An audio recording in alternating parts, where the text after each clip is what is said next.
definition could be a simple thing like a widget like text view. It could be your linear layout or anything that draws content on your screen. Okay. The intention is that it should be so configurable that you can just simply change it over a server call, right? A server sends another, like if you hit a server API, you should get a new response, and then that is enough information for you to draw the content. And this should be as convenient as just changing it on the fly, right? This could be very useful for things like A/B testing. Like you could have one design for a certain user group. It could be you could try something like a button on the left side for certain groups, or a button on the right for certain user groups, and then figure out what design works the best.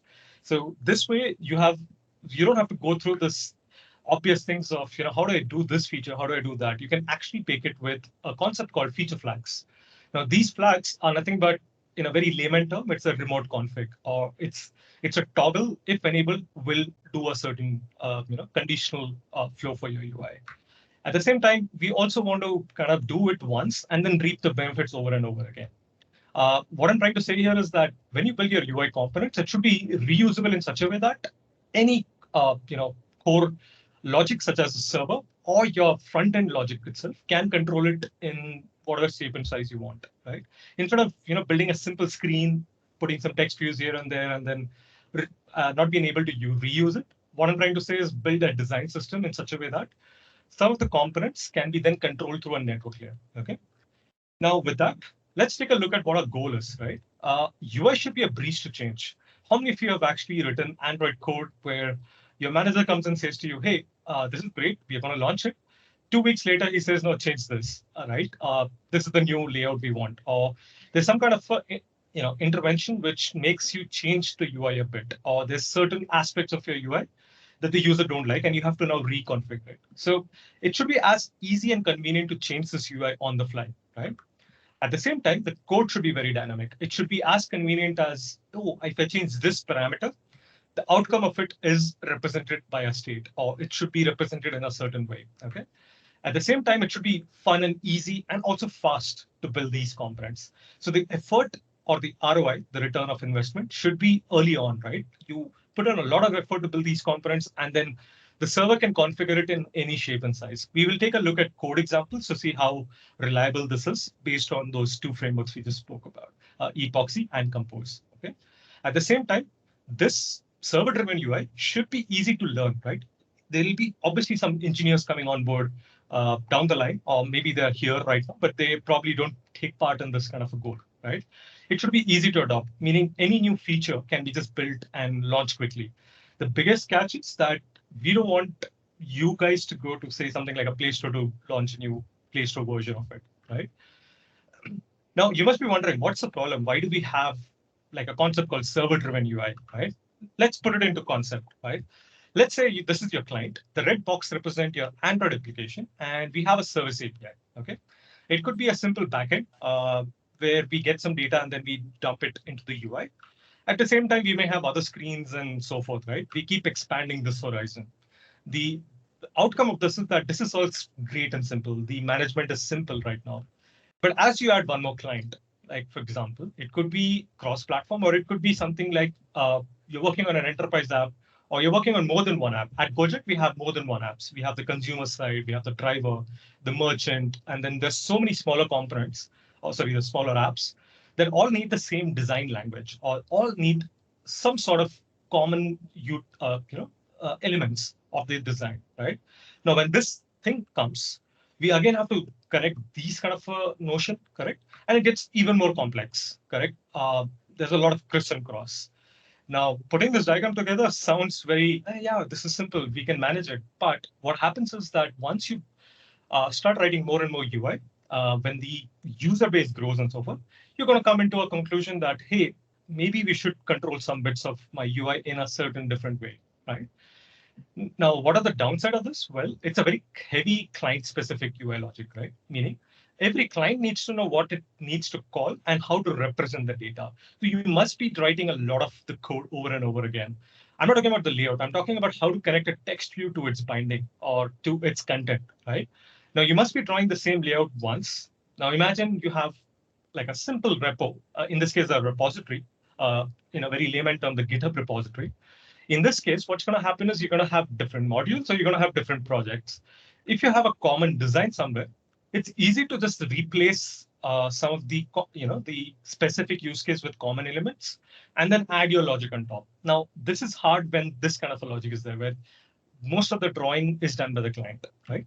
Now, this can also be a con towards the server-driven UI. Now, server knows too much about UI, but the fact should be as simple as a declarative UI, meaning in a very lame statement, declarative means that you just declare it once. The properties that you provide in the JSON or GraphQL or whatever just get stepped down into the mobile version of it, and the mobile now knows as a client that this is what you need to draw. Right now, it's not possible. And like I said, maintaining this is very, very hard, and it is very crucial to avoid writing duplicate code. And delivery gets hard, correct? Like as you grow and scale, imagine you have 10,000 users right now, 3 screens, all well and managed. You have got the best architecture in the world. You are sustaining it well and good.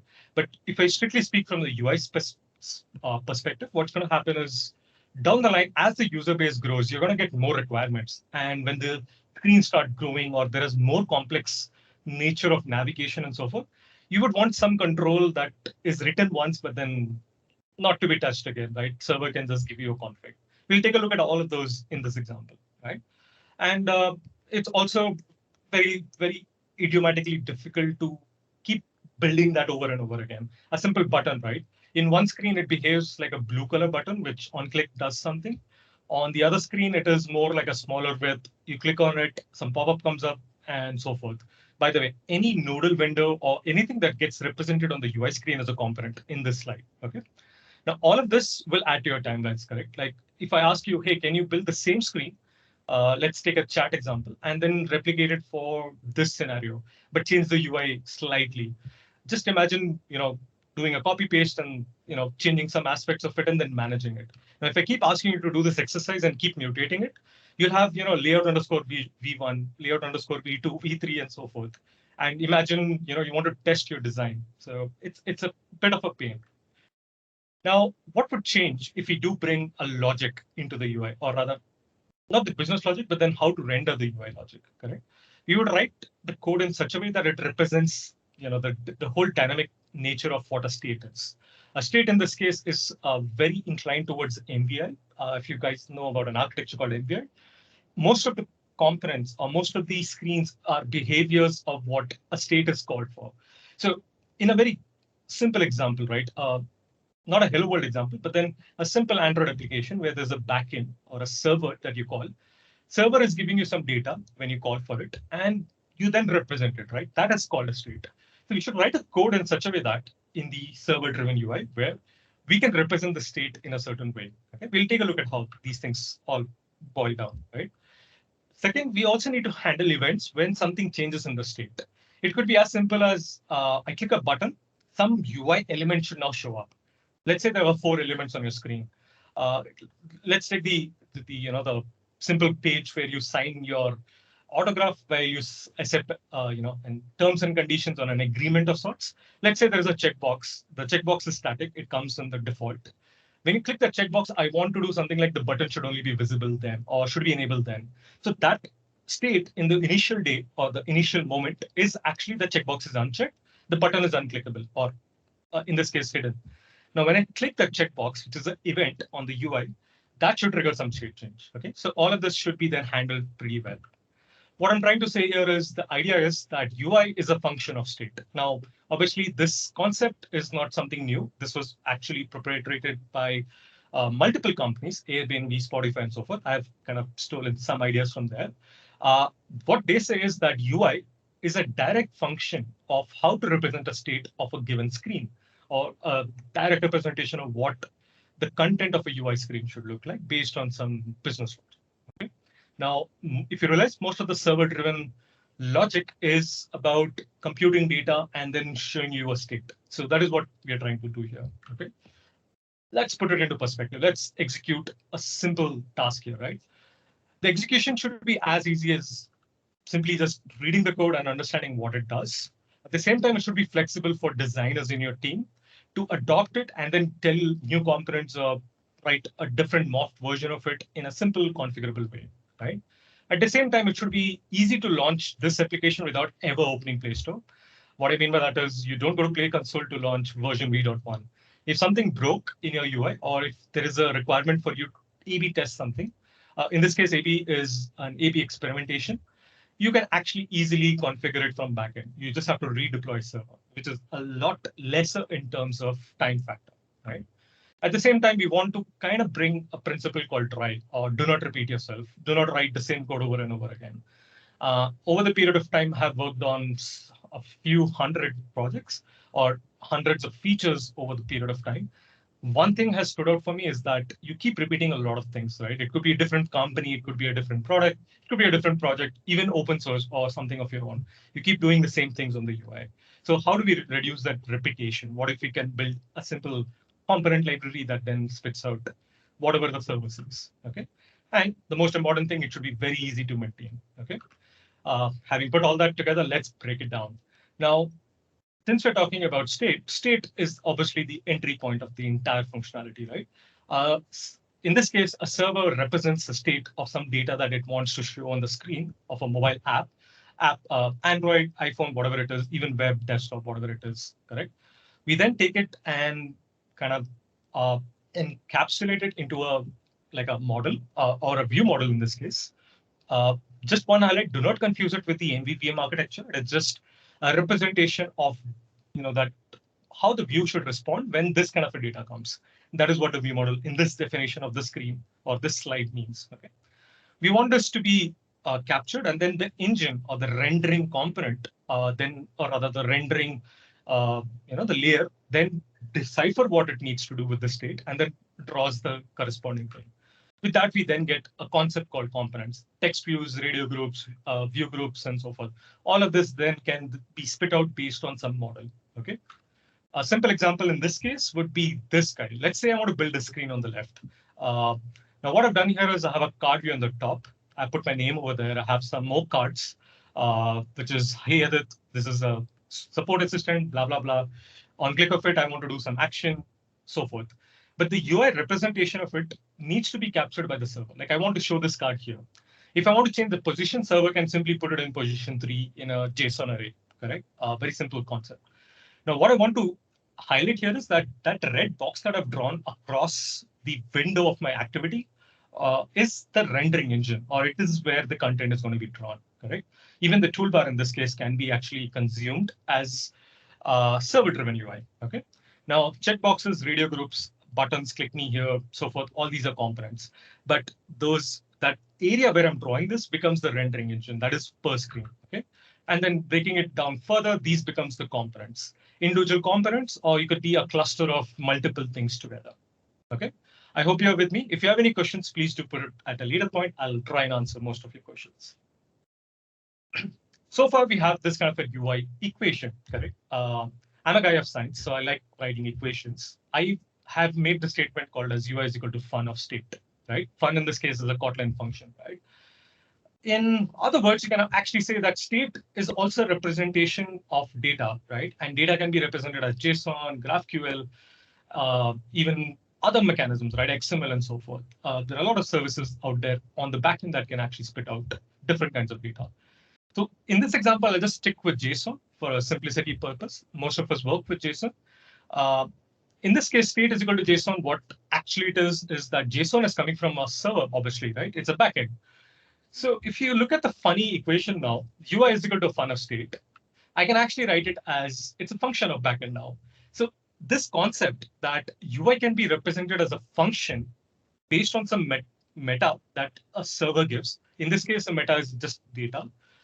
That concept is what composes and also can be utilized to bake right into the component library called Epoxy. Epoxy in this case is one of the frameworks I'm going to be discussing today. There are multiple more: Litho, Proteus, Gravy Water, Groupie, and I think Beagle and so forth. And obviously Jetpack Compose, which is release candidate 1 at this point of time, right? What we're going to be doing today is we're going to be looking at 2 particular frameworks, Epoxy and Jetpack Compose, just to compare.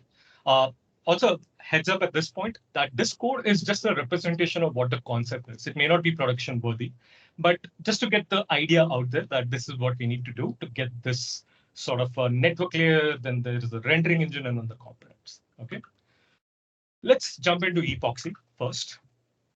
What I want to show here is that we have a response, the blue on the left side. That is a direct representation of some data that the server wants to, present on our Android screens or iPhone screens and so forth, right? What I want you to understand here is that I have a sort of a lighter green blue UI component box, which is a direct representation of a library of all these text views, radio groups, checkboxes, maybe something like a timeline view and so forth. All the widgets that you can think of, custom views and custom view groups and so forth. What if we can have a simplified version of it and just render it there? What if you can just put a card view and then put some children inside it, correct? So that breakdown of that UI component then becomes a tree hierarchy of a view component that is an individual, the basic building block that can then be sit inside a container. A very similar concept of when you write XML layouts, what do? You write a linear layout, a frame layout, relative, whatever it is. Underneath it, you then put your children, correct? Children, in this case, are views. Like you can put an edit text. You can put a button over there inside a relative layout. Now, same concept, views need a parent or a view group to be hosted. So those will also come into this UI component library, okay? Now, I've been talking a lot of this keyword called component. What is it exactly? Let's break it down, right? Now, I'm not changing that server-driven UI as a title, but if you fundamentally look at it, we are building a design system in such a way that these components can then be represented by some network JSON. Okay. How does Epoxy works? Well, it is broken down like this. Ignore the the JSON on the left side, but if you notice there is a red box, which is your screen. This is the window on which you draw content. If you start a new project, or if you start even a new activity in your project, what do you get first? You don't have, let's say you have a material theme, which is of no title bar. What do you get? You get a complete canvas, blank canvas, right? You get absolutely zero contents there. Then you start putting your XML code in, and then you get a set content view and you draw. Very similar concept. Epoxy is based out of recycler view. So what Epoxy promises here is that you get diffing, pagination, you get sort of that stability of the recycler view, which is a great library on its own, or rather a great widget or a component of Android framework already, but with some bells and whistles attached on top, which is Epoxy's power, where they can generate a model and then render a specific row. In this case, if you notice, the yellow is your Epoxy recycler view. So this is the dependency you just add. You add a Epoxy recycler view to your XML file, and you set an adapter. Very simple. Instead of an adapter for Epoxy, we have something called as controllers. Okay, the controller's job is simple. Take some data or a model that Epoxy represents, and then find a component that can draw it for you. Okay, there's a concept called polymorphic JSON, which is JSON, sorry, which is a concept of having a single field, something like view type, that discriminates what kind of a view I want, or can discriminate what kind of an ice cream I want. Ice cream is a very bold statement, or rather a very generic statement. I can have a chocolate, vanilla, strawberry, three variants of it. Very similarly, those green boxes are variants that this Epoxy recycler view can represent. So it's like very similar concept could be called as a concat adapter on the recycler view. If you have ever used that library, it can take multiple recycler view adapters with different view types, obviously, and then concat it into a single recycler view. Okay, you don't have to manage how to put it in position and so forth. Everything comes out of the box. You just have to assign the correct adapter to the recycling at the right position. Okay, very similar concept. Instead of a concat adapter and having multiple adapters, a single controller can build a model, which then spits out something called as epoxy views. Okay. Let's break it further. Let's take a very, very simple example. This is the checkbox I want to draw. And ignoring the toolbar for now, or the top nav bar for now, I just want to draw a green color checkbox, which is I am a checkbox. Text is great. If you realize the state says it is enabled, meaning the user can click it, but has not been selected already. So server knows that this is not selected. The agreement or the terms and condition example I took a couple of minutes back. Let's see how to represent in JSON, right? So if you realize I have an is enabled true, meaning the user can interact with it. It's a state of this element. Another state of this element is it's selected. No, it's not. The user can select it. At the same time, there's a text which says I am a checkbox.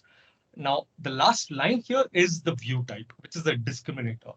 I have a blog post on my website. I'll link all of those at the end of the slides. You can actually note it down. What a discriminator is, how to actually write network layer for this, and so forth. Okay. Now, this checkbox becomes the unique identifier when a network layer sees, oh, this is the JSON I have to represent. This is one row. Okay, great. I will talk to the rendering engine. I'll take this Pojo class, this JSON represented in a Pojo, convert it to an epoxy model, and then that rendering engine, in this case, the epoxy recycler view, then draws that component. Okay. Now, all this is talk. Let's look at a more complex problem, right? Let's look at what components stand for. Now, coming back to the root screen that we were talking about, right? I wanted two card views, one button, one checkbox, and one radio group with a heading on top. Okay. Now, how do we take that card view? Let's take a very simple example here. In this case, I want to draw this on the right, on the first position. So the intention here is that it's a JSON array of rows defined as one JSON object per row, correct? The first row in this case is a card view.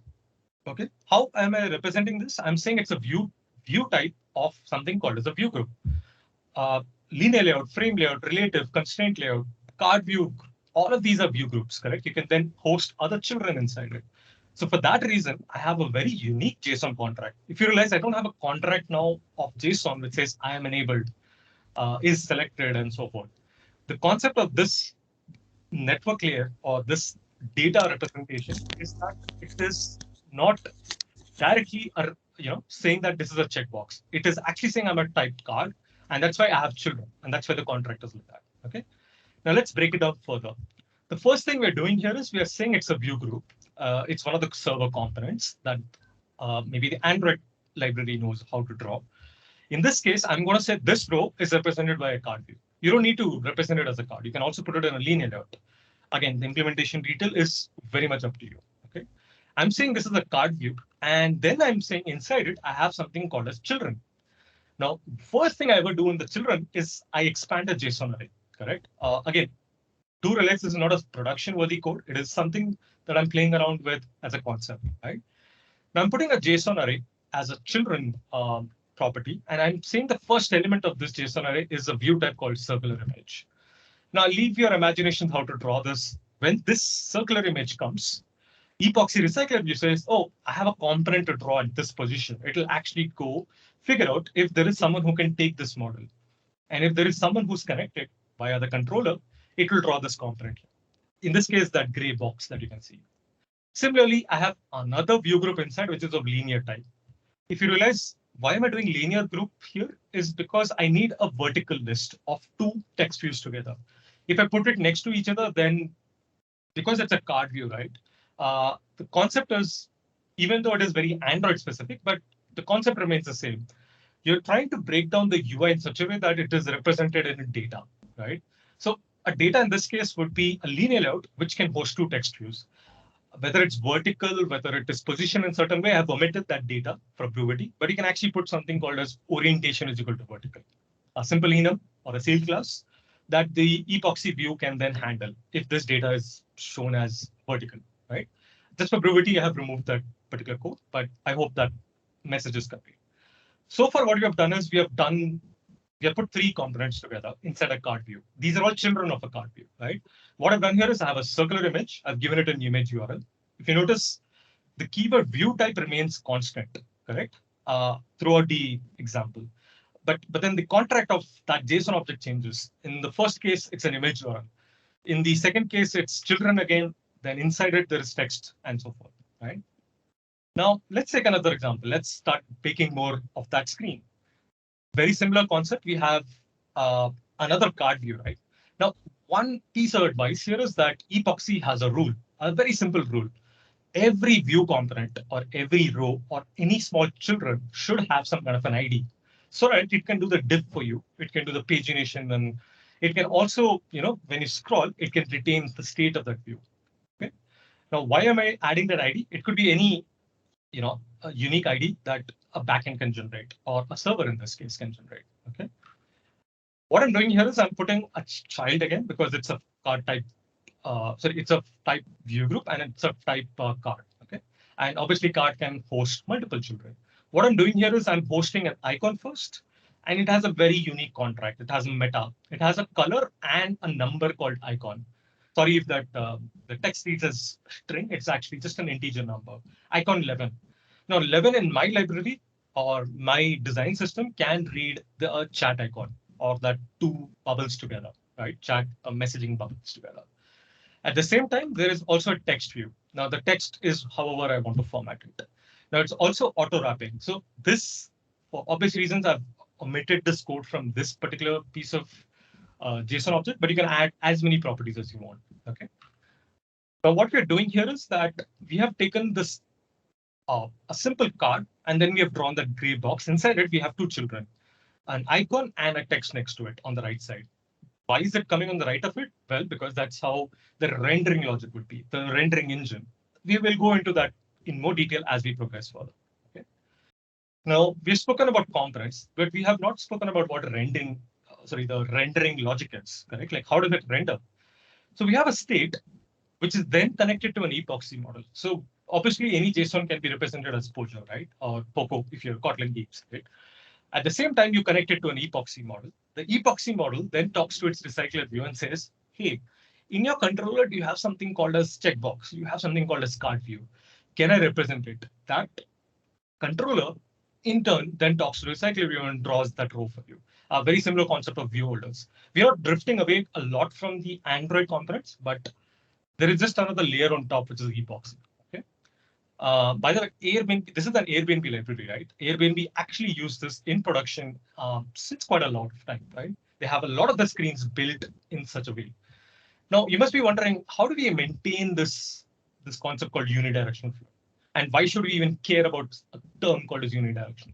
The reason for that is because now you're not directly talking. See, how would you actually write an XML code? Or how would you write a simple front-end only layout file? You would write an XML, you would write an activity or a fragment or a custom view, then directly reference that via find view ID or view binding, and say text view.text or checkbox.text and so forth, correct? Now we are replacing that and saying, hey, the recycler is responsible to draw each row.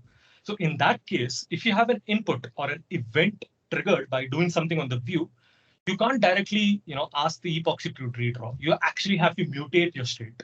A state could be, again, like I said, it's a function of backend, right? Or a function of state. A state is, again, coming from backend. But front end can also take part, like building a form screen, correct?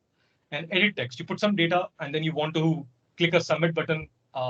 It captures what the edit text has, and then captures what a checkbox has, and then pushes it to server. So all that information together, I want it to go further, right? So in some ways, epoxy model is a representation of a view, and it is a model of what the view should be drawn as. Okay, do not confuse it with the MVVM architecture. Okay, it's not a view model of the architecture. It is just a representation of the data for the UI. Okay, in other words, we have an item or a single row. It gets translated into an epoxy model, and then that gets translated into a layout resource. And as we know, like we write recycler views and adopter, many of you already know that it draws each row through a view holder pattern, and that's what is happening here as well. Okay. Now let's break that down. Actually, let's put it into a concept of, what does the code look like? Now we're writing a simple interface here. Again, you're up to your own interpretation of how to do this in your own way, but this is just a representation of, well, this is how I achieve to get some libraries. A UI component library. Okay. I would write a base component data and extend it with parser. And because epoxy works on the concept of an ID per row or per view component or a component of each row, I have put that val ID, and it is a static random number that the backend has to send. Now imagine if you want to do a diff. What I mean by that is like you want to change some data, something changes in backend, but you want to just refresh that element. Epoxy can only render that particular thing. The diff callback has very similar concept of the recycler. Okay. Next, we also write another interface, which is called component data, and then extend to the previous interface. Why I do this? Because this will have the positional data. This is a very crude way of saying I'll put a width. It's an enum, which has wrap, fill, image, large, image, small, and so forth. Very simple concept. If that element, if the server says I want 0, 0 could be width is equal to wrap. That element will then get drawn as a wrap component. Okay, and then very similar to height. At the same time, we have view type, which is a constant for that indicator or the discriminator of this JSON that whatever components I'm drawing is going to be an unique component. Okay. Then I have padding, gravity, and some extra payload if you want to do something like a click on the view, get some interaction with it. Now, if I want to take a text view, right, we have already seen how text view works. What I've done here is I've obviously written the view type is equal to text. You can put anything in the double quotes as long as you can have a mapping function. So both the front end and the server will know what this mapping function is. A mapping function in this case or in this conversation is what does that text represent? What is that view type? Is it an enum? Can backend send a text view? If they don't have support, they probably will not send that JSON for you. Or if they send a new thing called as, say, timeline view. If you've seen the timeline views in some of the apps, which logs your entries per time or per timestamp. Now, this is something that front end doesn't have handled in their mapping function. Then you can simply ignore that view and draw something else, or you can do some other behavior there. Okay, coming back to the point here, gravity, height, ID is equal to some random thing, width is equal to 1. All of these, even though it is represented as JSON, can now be pushed into a view model or an epoxy view model, or rather an epoxy model. Let the rendering engine figure out which component can draw this for me. I'll come to what a component is. This is how the Pojo class looks like. Again, it's still an item, correct? We have the view type and a text initialize is empty because we don't want to draw anything if server doesn't want to give something out. At the same time, we have other things too, positional data, okay? Now coming to the actual epoxy model and the component layer, right? We are actually writing an abstract class. The way epoxy recycler view or the epoxy library works is through annotations. We obviously have some Kotlin annotation processing power given in most of your Android projects. If you choose to go with epoxy, then you have to enable most of these setup configurations for your KPT and so forth. What this brings here is that I'm saying it's an abstract class. The reason is I'm not writing any code. It's a code gen library, right? It takes care of managing the diff and writing the bind view logic, create view holder, and so forth. All I'm saying is it extends a class called epoxy model with holder. It's a view holder per row, and it is a representation of this view holder class. Very similar concept. And what layout to draw? Well, this is the layout I want to draw. It's a text view component. Now, obviously, the view holder is very similar concept as your recycler view. I have something called as a base epoxy holder, just to avoid the view binding logic in this slide, but you can choose to do find view by IDs and so forth. Okay. At the same time, there's a concept called epoxy attribute. If you realize it's a unidirectional flow, meaning some data coming from server is this representation of state. It gets converted to an epoxy model and then gets drawn as a component. Now, all of this is a one-way direction, but if something in this text view gets changed, that cannot be changed just by interacting with the second and the third layer, which is an epoxy model and a component. Okay. All we have to do is write this late in it. It's the input data for this fellow to draw the text that you want to draw. Okay. And in the override function of bind, we put a view holder. Okay, so then we have holder.text view. We set a simple type. Right, cool. Now, having said all of this, this is the last piece in the puzzle, which is the component controller. Component controller in this case is a typed epoxy controller, one of the classes coming out of the library, which then takes a list of these components or the data classes. And then I say an override function build models. Okay, what I'm doing here is I'm taking each row and each element of each row, or rather each data of each row, and then converting into an epoxy component. Okay? How do I do that? Well, I would have something like this, just kind of expanding the code a bit just for readability. I would then pass certain, there's also a concept of I want to handle click listeners, or I want to handle when I don't have that view type, who's going to draw that? Some kind of a callback so that I can add an analytics angle to it, or write a log out of it that this view did not get represented because it's a server-driven UI, correct? At the same time, I'm taking a map operator or a for each or a for loop on my data set, converting it into a model that epoxy understands and then draws the corresponding view holder for me. Okay. At the last line, you might notice that little thing called add to. In this case, add to is your binding logic, which takes individual rows, generates it, and then adds it to the adapter. A controller in this case is again taking care of the adapter, the layout manager, and all those. this. Okay, we take this generated model and then push it to the recycler and say, please add it to this route. And then we go to the next iteration. Okay, very similar component click handler, a simple lambda. I've just written a type alias here. Component click handler is just a lambda. It takes some kind of a parse level. Remember that extra payload. When you click on the whatever you're clicking on, when you click on it, I want that lambda to then become a callback to the activity layer or whatever. So that dotted line that you saw in the earlier slides will be this particular route. Okay. Now moving ahead, generate model is very straightforward. Generate model is a basic when clause where you say, oh, it's of type text component data, which is a data class. I will be calling, I'll be generating a model out of it. If you notice, it's the return type is an epoxy model of some arbitrary type. In this case, if you notice, there is an underscore, correct? This underscore is basically a generated class from the epoxy library. Nothing new. If you use Dagger or if you use a lot of these code-gen libraries, most of this concept would be very straightforward. Now, if you notice there is a .id, you need to provide an ID for every epoxy component. Then you need to provide your attributes, and you also need to provide a click handler. We haven't actually spoken about how the component click handler works, but let's take a look at it. Small change in the epoxy model layer. We add another epoxy attribute, which is a lambda. Again, calling this out, component click handler is a type alias, a simple lambda, which takes a parse level and then does something with it and passes it as a callback. Okay. How do I set a click handler? You write it in the bind logic, and then you call that lambda. As simple as that. Okay.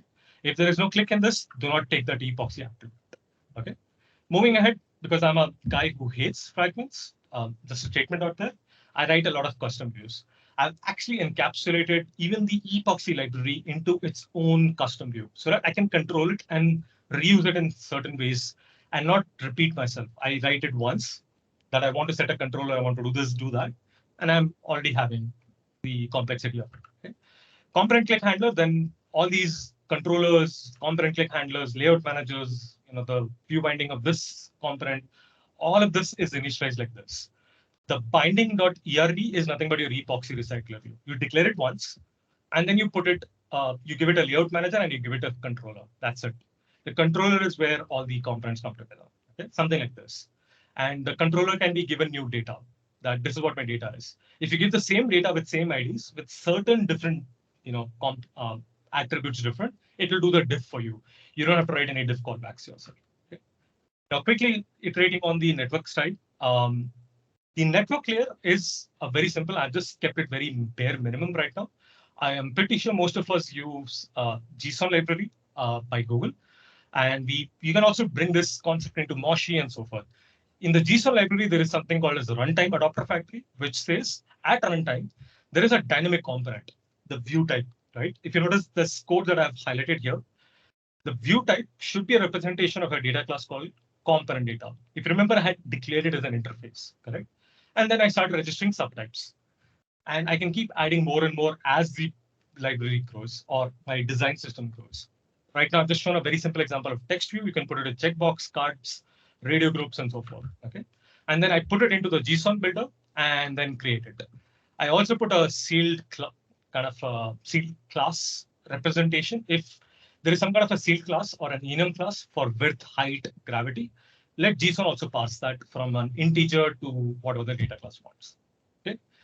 Now with that, the epoxy side of things are over. I hope the concept is clear. I spend more time on epoxy because here I can build components the way I want. With Compose, the concept changes. Let's quickly iterate over this. In Compose, very similar things. UI as a function or Kotlin function that represents the screen, or it's a declarative UI. Very similar to epoxy side of things. There is a screen.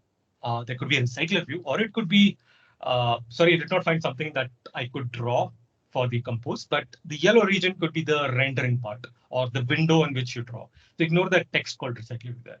But you can have individual Compose views as a function. Okay, everything that you want to build in Compose becomes a function in some way or the other. Okay, and there could be a recomposition on every function you call. It could be as simple as show text. You give it an attribute called "Hey, I'm Adit," and you draw however you want to. And because it's native framework, it's tied into the rendering logic of how the Android works. It will draw and compose that particular view and draw it on the rendering page, or in this case, the screen, correct? At the same time, then there is a change in behavior or a change in state. That function can be re-triggered with a new property. Hey, I'm Lal. Now this is my last name, and because there is a diff, the compose will recompose and draw those things. Even configuration changes and so forth. There is some architecture that you could choose, MVVM, MVVI, where you can store the state of these individual views. Okay. This topic does not cover that, but I'm just showing you how you can write the server side of things. Oh, sorry, the mobile side of components. Okay. I'm taking a very, how do I put it, like a Swiggy model. Sorry, I have some production code I can show and compose, but I've taken an open source project. If I remember the author's name, it's Vishal. He built a very simple open source project. I have the link to this repo at the end of the slide. This is like a Swiggy model, right? The components here are very straightforward. I have a banner of sorts, which is a carousel that can scroll left and right, like a horizontal recycler view. At the same time, then there is also a box which says popular this week, like a heading of sorts, with a see all or a view all kind of a CTA or a click to action. And then there are some icons with text beneath it and so forth. We can actually make these as individual composable functions. Let's take a look. The first one I'm going to do is a banner element. I'm not talking about how to render a carousel. I'll leave the imagination and your expertise on testing out Compose yourself, but I want to show you the concept of how Compose works in this case. Okay, the element that I'm drawing is this. Okay, like a square. Ignore the white border around it. It is just to highlight for you guys. I'm drawing a container of certain height and width. Okay, then I give it an image, which is kind of highlighted by this code here, which says draw image, and I give it an image resource. It could be a local resource. It could be something like a Glide, Coil, Picasso URL. Sorry, a library that can then render it. But there's also a concept that I've written here, which is called a clip. If you realize in the previous slide, I had no rounded corners. The minute I added clip as a composable function, I got that rounded corners. And if you realize in Kotlin, we have higher order functions, meaning you can pass a function into a function as as an attribute, and then that function, when invoked, will also, if required, can call the the injected function while it is invoked. Okay. Now what I'm doing here is I'm just drawing a container or sort of a rectangle shape, giving it a clipping, which is a radius of say 5. All these are composable functions, by the way. There's also an open source library. So if some of these codes don't make sense, you can actually go and look at it. There's also a draw image, which becomes something like a glide or a coil object, correct? A coil is a Kotlin library for drawing. Now, there's also this concept that I want to draw text beneath it, right? I need to show a promo text. So show banner text becomes something like a line on the left edge, have a container, and have draw shape and text. Okay. What I've done so far is that I have that. If you notice, there is a slight scrim at the bottom of the puppy, right? There's a bit of a black area. On this, I'm going to put the text so that anything behind does not intercept. Now, how did I do this? These are all composable functions, and I'm creating a concept called modifier and saying this is a container in which I want to modify this. Okay. And very simple, I then put it all together. This is what a show banner text looks like. The banner element then can come inside this. Okay. Coming to the activity side of things, we would have very simple concept. If you use the material design extension on Compose, you can actually say set content, and then you can pass another composable function, which is app. I'll also explain what an app is and what a view model.load does. In this case, the view model is actually an MVVM component, which is the view model that you write your calls for business logic, right? Now, what I'm doing here is I'm loading data, right? I want the data to be represented from a server side. This guy gives the JSON, and then I take that state and render it. How do we break it up? Let's take a look. I obviously use material theme in this case. In this particular thing, I have written a typography. I've given it colors. Scaffold is the top navigation bar or the region where you'll draw your app bar or your toolbar. In this case, I'm saying top app bar. I give it some attributes that the material extension function, or sorry, the material library provides with Compose. Then I take every data that I've observed from the view model and then start looking at what it is a representation of. A screen can be broken into 3 basic things, right? If you look at it, a loading screen, which says, hey, I'm fetching the data for you, please hold on. And error state in case something goes wrong, or the content state or a success state, correct? The success state is where I'm going to be focusing now. This guy is the show part. They take the list and then draw it into the screen, correct? Now, because I have a bit of a less time today, but what I'm going to do here is I'm going to quickly iterate you through some of the key highlights here. I write a vertical scroller because I want vertical scroll. It needs to behave like a recycler view. I put a single column. You can also have multiple columns like a grid view and so forth.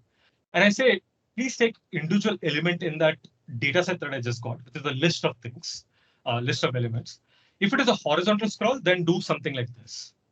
Take horizontal element per item, and then start drawing it in a horizontal scroll. How do I do this? If you realize, I have show banner element and show category element. Very similar concept of what I've already shown in the earlier designs, correct?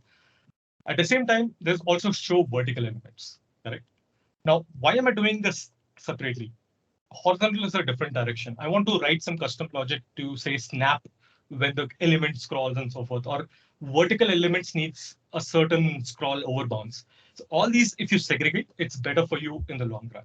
So far, what I've done is I've only created composable functions, right? I'm not saying it's a Swiggy screen or it's a Genie or the Jet delivery app kind of a screen. I'm building it as a generic component. The vertical components then become, again, I iterate through it and then I draw something called as show restaurant element. I'll leave it as an exercise for you guys to go and check this project out there. But I hope the concept, or at least the inception of how to write server-driven UI is clear now. Okay. Now, coming back to the screen, we had a vertical scroll in which we created a single column. And a result of that is that we are iterating over every element and checking how to draw. Okay. So coming back to the activity code, we then have, oh, sorry, I think I wrote this screen. The view model.load data will then call an asynchronous way of fetching some data. It could be RX, coroutine, whatever. I then expose the live data for a very simple dummy use case here. That live data emits an element, in this case being a list of the rows that I want to draw, and then the compose exposes it. If you want to know more about all of this put together, you can actually check out this Vipul. Sorry, I mentioned the person's name wrong. It's not Vishal, it's Vipul. Jet Delivery is an open source library out there. You can definitely check out. Unfortunately, the work I'm doing currently is not production. It's not publicly available yet, so could not show most of the code. But if you're looking into more articles, you can definitely check these out. Beagle is another great library out there. And then there is also a library, sorry, there's a project out there, which is a very good example of how Epoxy works. Okay. With that, thank you so much, folks. You can actually find me on these links. You can find me on most social media on @Adit. I also have a blog post, a blog of my own where you can connect with me. Or if you want to connect with me in a one-to-one setting, you can actually raise it on my Calendly link. It's a public calendar. It could be a simple conversation that we could have, or a complex too. With that, thank you so much. Over to you guys. Thanks for that. I think we have a lot of questions, and I think Chintan will take us through some of the questions. Chintan? Yeah, sure. So yeah, thanks once again, Adit. It was a really nice session, and we got, I guess, everyone got a overview on how to use server-driven UI in their Android projects. So yeah, let's go through some questions. So I guess we have around 14 of them. Yeah. So just you can take a while. Meanwhile, let me just go into the question. So first question is, how do you suggest going on about optional offline access? I can think of having a large JSON response that could be synced, but this does not sound scalable. So how do you think like? For this particular slide, I did show a lot of properties, but it's not mandatory for everything to come. Now, there is obviously some, you can make some things as nullable. You can also make some of them optional. It's a contract that you sign with, the backend, right, in a literal terms. Now, when I talk about this, it means that there could be a property of text field you don't want to draw every time. And it's a property that only front end reacts to if server sends. So scalable, yeah, sure. Why not? I mean, there are multiple apps that have huge payloads, but the latencies of just the size of the ratio of the response can be then controlled. There are some optimizations, but I was trying to bring it from the concept that you think of how to write a design library first, write components that can then be controlled by server. Some properties of JSONs can be then omitted or made optional. There are a lot of options out there that you can make them nullable. Yeah. I hope that answers you. If not, please do reach out offline. I'll try. Yeah, sure. So yeah, in any case, if the participant has question and doesn't get answered, then you can reach out the Adit Twitter handle or maybe. Yeah. So next question is, what is your testing experience with server-driven UI? Do we test only our design component? Not really, right? See, I'll put it this way. So also throwing out there, please write unit test. Nothing to do with today's talk, but then please write your unit test. So that you can write, you can test every component or sorry, every unit of your code. At the same time, when I come to the instrumentation side or the UI side, obviously, when you write a design system, we are writing a lot of UI tests for the components first, without thinking of how the server will drive. But also think of this way, right? When you write UI tests, you also need to prepare for all edge cases of JSON that could be provided. So if you can write, some kind of an end-to-end testing, um, it is mandatory to kind of at least ensure that the JSON doesn't break something in the layer. Just imagine having a back property or row number 13. The entire row will, sorry, the entire view will not get run, or the entire screen will not get run because the network layer will say, I can't pass this information. Right? So keep that in mind and also test both sides of the equation. It could be the components, it could also be how you represent. But what I'm trying to achieve here is that each component, though tested once, can then be tested in a very use case specific thing. A simple example of Jet Delivery, which is a kind of a food delivery app. Now, I'm only writing tests whether those components are visible in that page. Obviously, you can write mock JSONs and then you can test whether that worked. Yeah, sorry. I hope that answers. Yeah. Okay. So now our next question is like, I'm currently in my third year now. In order to get job ready with Android, should I focus more on UI with XML or shall I explore and learn Compose? Okay, that's a very good question. A lot of people actually ask this. I would say, see, the concept of Compose is very brand new.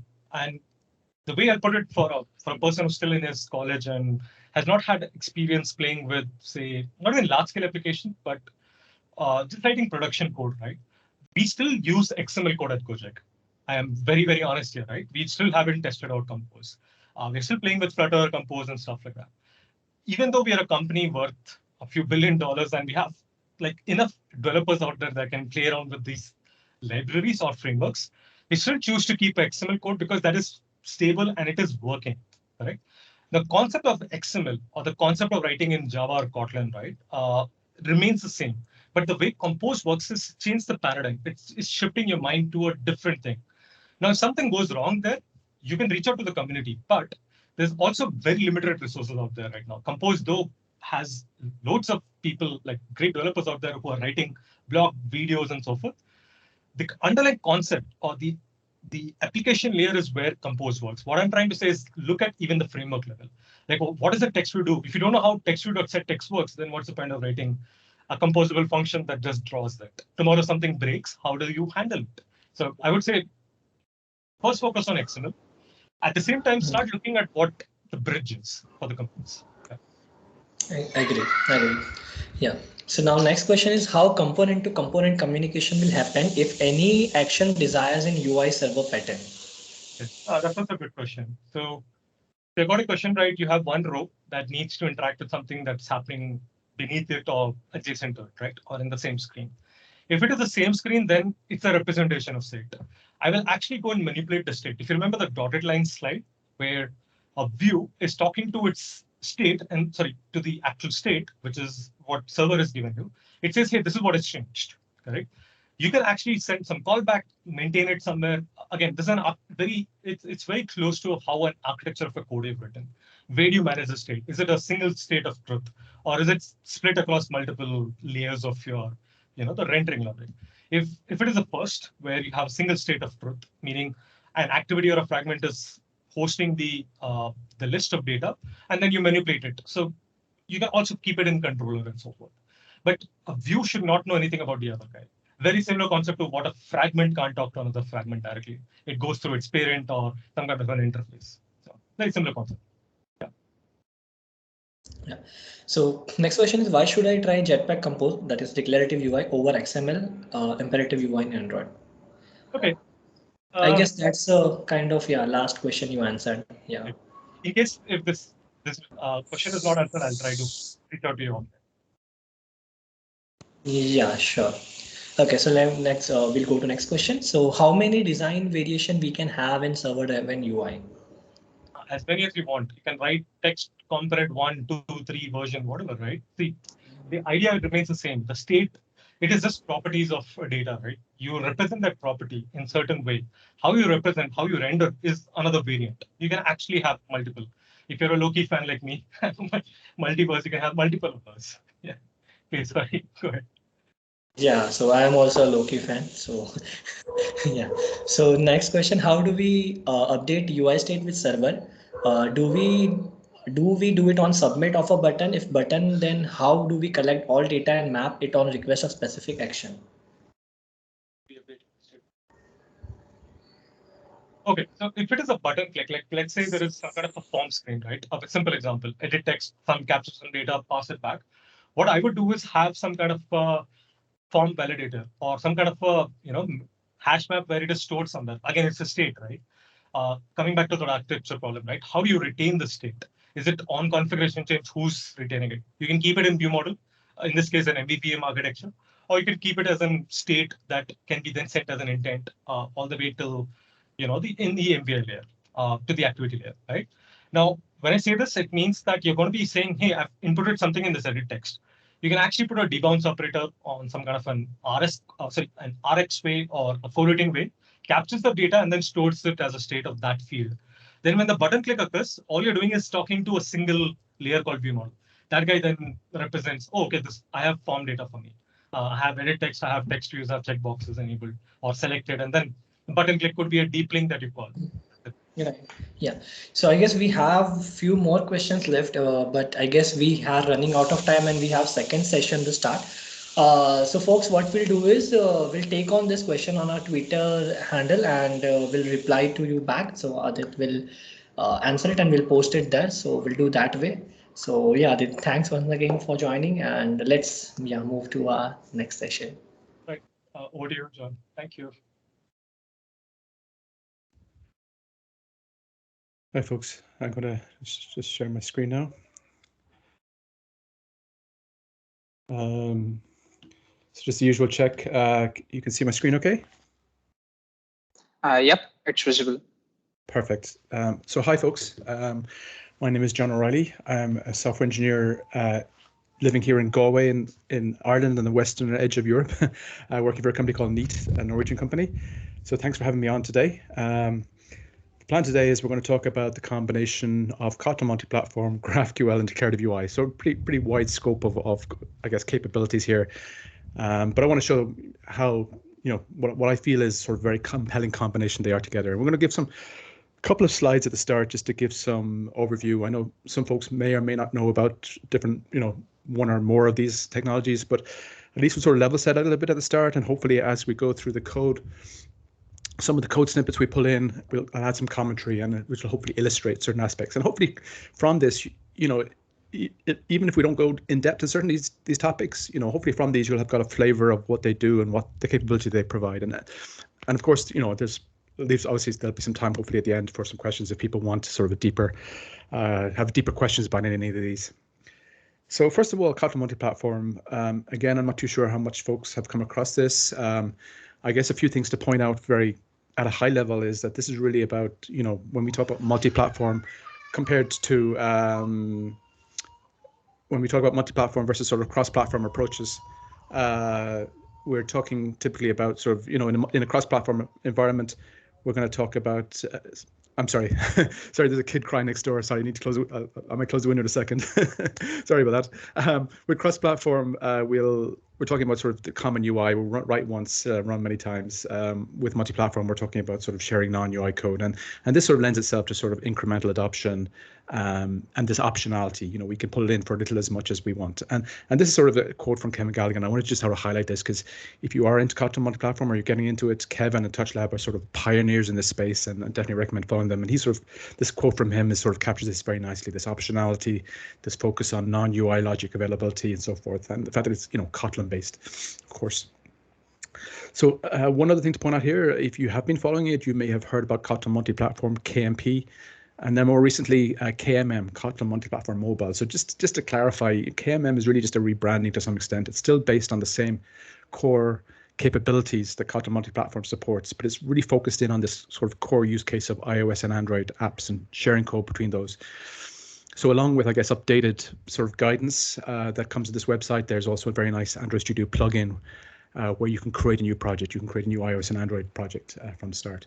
But just, yeah, it's based, like when we talk about Kotlin native, for example, you'll hear people talk about the Kotlin native compiler, which is used to build the Kotlin code for iOS. This is the same Kotlin native compiler used for sort of other platforms like macOS or Windows and so forth. GraphQL, so a lot to unpack here now, but I've started off with a sort of high-level quote. It's a little bit of a hard technology to explain sort of in 1 or 2 points, but I mean, at its core, it's this query language. It's been described as sort of an evolution of REST, and it provides support for sort of richer query language. And there's sort of obviously a server-side component of this that supports executing these queries, and very importantly, supports the sort of the ability to pull down this schema of your content. And we'll see that in a moment with the library we're going to use, the Apollo library, where we can pull down the schema and automatically generate strongly typed client code and model from that. And it's generally seen as a sort of more efficient approach than REST. You know, it typically requires less requests. You define exactly what data you want to get back. And what this allows itself is, you know, that you don't under or overfetch. You know, in a mobile environment, you want to sort of minimize the number of queries you have to make to the back end. Often with REST, you need to make one main request and then you make subsequent requests maybe for more data. With GraphQL, you can really tailor the queries to exactly what you want. And this is the library we're using today. Apollo library described itself as a strongly typed caching GraphQL client. And the caching aspect of this is important as well, because what you're getting as part of this is not just the ability to query the backend, but also sort of to cache the data locally, which gives it the sort of all-in-one capability that is very powerful. And it has, you know, it sort of has evolved. I mean, there's an Apollo library for iOS. There was traditionally an Apollo library for Android, and this has evolved obviously into Kotlin Multiplatform capability as well, with full support for coroutines, flow, etc. Along with a Gradle plugin then, so where we can sort of generate our schema, or we can pull down our schema and generate sort of our code from that. We'll see an example of this in a moment, but another very nice aspect of these GraphQL servers is that they typically come with a sort of an explorer like this, and what this gives you the ability to sort of try out your queries, and also, you know, the ability to browse through your schema. You know, if you're trying to sort of create a new query, you want to see what data you can get back, and you can tailor the query exactly as you want it, and then potentially, as we'll see here, we can kind of pull that query directly into Android Studio and into our project. Declarative, the previous talk obviously covered Compose in some detail, but I mean, just again at a high level, and again, these are points that Adit covered as well, was, you know, what declarative UI is. I mean, it's typically described as, or it's typically sort of defined as sort of the what versus the how. With declarative UI frameworks like Compose and SwiftUI, you declare what your UI should look like in a particular state, you know, and again, as kind of covered by the previous talk, state is very important here. You know, any change in state will be reflected automatically in your UI. You know, what we talk in the world of Compose is recomposition, or UI is recomposed based on that state. And this is, I suppose, in contrast to traditional what I've described as imperative approaches, where you describe sort of step by step how to create your UI. Just a small bit of history. Jetpack Compose was announced at Google I/O in 2019. It's a release candidate right now. It should imminently be available and stable. I think the speculation is that maybe sometime next week there'll be a stable version of Jetpack Compose. It's available actually in Android Studio. There's actually a release candidate of the Arctic Fox Android Studio 4.2, which supports Compose. SwiftUI was announced actually a couple of weeks after that in 2019 WWDC, but it was actually available straight away in Xcode, and that sort of got me interested in this path. You know, I was available to sort of pull down Xcode and try it out. And, you know, as any Android developer who has been sort of struggling with putting iOS UIs together, SwiftUI was immediately sort of approachable as a very nice sort of expressive way of putting a UI together. And then obviously we've seen that happen as Compose has evolved and is now close to a stable release. I think that's been the experience of Android developers as well, as they sort of embrace Compose and try it out, and that fundamental difference to the existing approach. I just have one line item here at the moment. If you are talking to iOS developers, maybe in your project, in your team, and you talk about multi-platform, just to be aware there is another concept of multi-platform, SwiftUI multi-platform, that is a common term in the iOS world, because this is the ability that you can use SwiftUI to develop your UI across all Apple platforms. We're going to base today's talk, it's going to be primarily a live coding session. We're going to base it on the Star Wars repo that I have in GitHub. The project in the repo supports, you know, it's not a particularly complex project anyway, but it supports sort of showing the list of actors or people and the list of films. We're going to focus in on the list of films just to sort of manage the scope a little bit in terms of what we're doing today. But before we dive into code, and just sort of at a very high level, if you haven't come across Compose, and again, maybe, you know, with the previous talk, you probably maybe saw some examples, but you know, this is an example of what Jetpack Compose looks like. You know, again, looks very different, obviously, from our traditional approach to UI development on Android. We have these composable functions. They're standard Kotlin functions that are annotated with this composable. And what they are, like the film view here, for example, this represents a row in our list, and this is declaring what we want to show for the film that's passed in, and how we want to render it. And then obviously stepping up one layer for the film list, this is how we want to render the list of films. And we'll see examples of that with the real code. And just to highlight, you know, and this is what the equivalent SwiftUI code looks like. Again, you know, we're using Swift structs here, but fundamentally, hopefully you'll see that the approach is very similar. In both cases, we're passing in a film to the film view, we're passing in the list of films to film list. And we'll see in the context of sort of the Kotlin Multiplatform project we're creating, when we're building out those UIs, this film object, for example, it's the same film object that it's going to be exposed from the shared code and that we're using directly in our clients. This is Star Wars repo. Obviously, you're very welcome to pull it down. There is a sort of a more, there's also, I have a number of different samples in GitHub that kind of cover a range of Kotlin multi-platform scenarios and projects and using different libraries. There is one other GraphQL based one, Multi-Compose. Maybe it's a little bit more sophisticated. It builds out a sort of somewhat more complex UI, more complex queries, and also supports, illustrates sort of how you would do paging, which is very interesting in terms of integrating between sort of the paging support that GraphQL supports and the paging support that you get directly in Jetpack Compose, which is quite nice. Okay, let's do some coding. Okay, so the first thing I'm going to just actually, sorry, just move my move the Teams bar out of the way here if I can.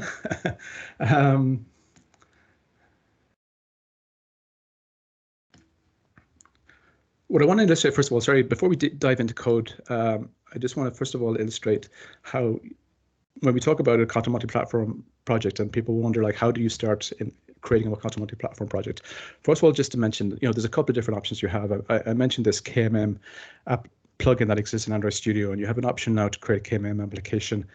And with that, you can customize things like obviously the modules you want to use and so forth, and also sort of this, what's described as the iOS framework distribution. Typically, what we want to do when using Kotlin multi-platform on iOS is that our shared code is going to exist in a sort of shared module, and that module then, that code is going to be built by the Kotlin native compiler into a framework which we consume on iOS. And there's different ways of sort of setting up what you might call the glue or the plumbing, such that when we build an iOS, there is, you know, the shared code is built, and the Kotlin multi-platform plugin provides a few options there. The other option then is to start with a template. I have a few templates. The likes of TouchLab also have a very nice one called Camp Kit. And what we have here is effectively, you know, what you might have from there. This is sort of a starting off, what you might call a starter project. We have sort of the core, you know, we've run something like the Kotlin multi-platform plugin. We set up the basic infrastructure in place. You know, just to sort of give a quick high-level overview of the modules, we have something representing our Android application. We have, very critically in this context here, we have something representing our shared code, and this is going to be our shared Kotlin multi-platform code, and this code is going to get consumed on both iOS and Android. And and if we look at the build, the Gradle file for this, you know, there's a few things to call out. We're using sort of the standard Kotlin multi-platform plugin. We're obviously in this context, we're using Apollo GraphQL's plugin as well, which is going to be used for pulling down the schema from the server, and also for generating code. And you'll see that, you know, part of the capability that the Kotlin multi-platform plugin provides then is the ability to specify particular targets. So in this particular project, we're targeting Android, iOS, and JVM. You can obviously target other platforms as well. And then what you then have is, if we sort of expand out our code here, you can see that, for example, we have common main, Android main, and iOS main. So what you get as part of the Kotlin multi-platform sort of capability is the ability to sort of, hopefully most of your code is going to be in common main. This is sort of the pure multi-plat, you know, code that will run on all the platforms without any change. But then you have the ability then, critically, you have the ability then to override. Kotlin multi-platform has this thing called expect actual. So what we can do is we can add code in our common source where we expect an Android specific implementation or an iOS specific implementation, And if you're using something like SQLite, for example, which is a sort of persistence library on that's available on Kotlin Multiplatform, you might use that, for example, to create the Android specific or the iOS specific database driver. But in this context here, all our code is going to exist in the common main. The other thing we can do in our Gradle file here then obviously is define the dependencies we have. And again, in our common main, we're declaring a dependency on the Kotlin X coroutines. There's just in the multi-platform world at the moment, there's a specific variation of Kotlin X coroutines that you need to use. It's called the native MT, native multi-threading version. So we need to use that. And then obviously we have dependency on our Apollo. And it will pull down, part of this capability is this hierarchical project support, so that it will actually pull down the appropriate Apollo. If we were to look into Maven, we would see that there was an iOS version and an Android version, and it would pull down the appropriate versions for us automatically, which is quite nice. Let's start building out. So in this context here, the context of the code we're going to build out today, we're just going to have a single file in our shared code, keeping it very basic, our Star Wars repository. We're going to build out our Compose code, sort of basic client on top of that, and then build out our iOS code on top. So, but before we do that, just to sort of set up some basic plumbing. If I go to terminal here, what I'm going to do is, so let me tab over first of all to so this is, I mentioned earlier in one of the slides how you can, the particular endpoint, the GraphQL endpoint that you're using typically will support or will expose a sort of a front end, a UI like this that allows you to, very powerful, you can run your queries and you can browse, you can see on the right hand side here, I can browse the schema of my data. So, if you haven't seen GraphQL before, this is an example of a GraphQL query. We're querying all the films. GraphQL has this concept of fragments, so I can sort of pull out, not necessarily needed in this case here, but you can sort of pull out a common sort of set of data into its sort of its own, and that will actually map, we'll see in a moment, to a Kotlin class, for example. We'll have a film fragment class that's going to be generated from this. But we can sort of browse through our schema and we can sort of customize exactly the data we want. I can copy this, for example, and I can paste that into this query file here. And this is going to be one of the files that Apollo uses to generate the client code for us. But the other file that it uses, one of the other things you get with the Apollo plugin then, or with is this download Apollo schema task. If I run that, what it's done is it's pulled down the that schema file. We actually obviously had done that previously here. This is the JSON file that's representing. So this is representing the schema of our content, the data that we're interested in, that we're getting back from the server. We've obviously defined our own particular queries that we want. Now, normally when we build the shared module, Apollo will automatically generate the code associated with this. What we're going to do here is we're actually just going to run the Apollo task that comes with the plugin explicitly here. And the reason I'm doing that here is so that I can just sort of illustrate, if we look into the generated code then, as part of here, we can see the generated code, and we can see, for example, I mentioned, if I just tab back for a moment, we had this we had this film fragment representing the data coming back for representing a film from our query. And then if we look at our generate code, we can see that's a film fragment class. And this is a standard Kotlin data class representing that data. And we'll see in a moment as we sort of, if we expand our query, obviously this gets updated as well. So having done that now, we have the ability to start writing something that allows us to make those queries. And a good starting point is sort of a repository class. When you use Kotlin Multiplatform, one of the really important aspects of it is that it doesn't really force you, it doesn't constrain you in terms of what architecture you use. In these examples here, I'm using a simple repository, which I'm exposing from the shared code. If you're using clean architecture, for example, you may have a use case interaction layer or something above that.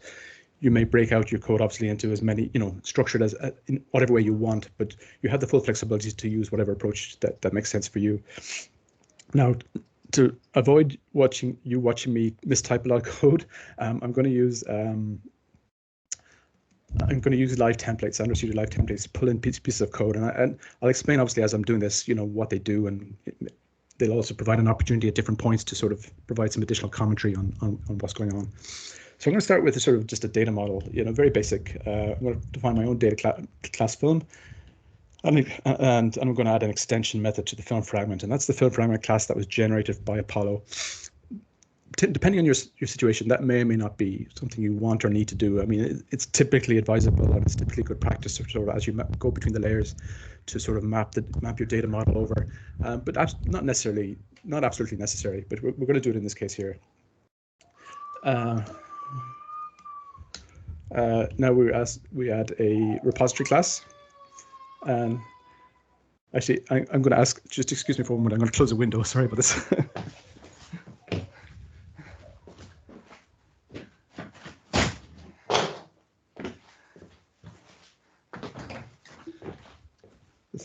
This is the joy of giving talks from home.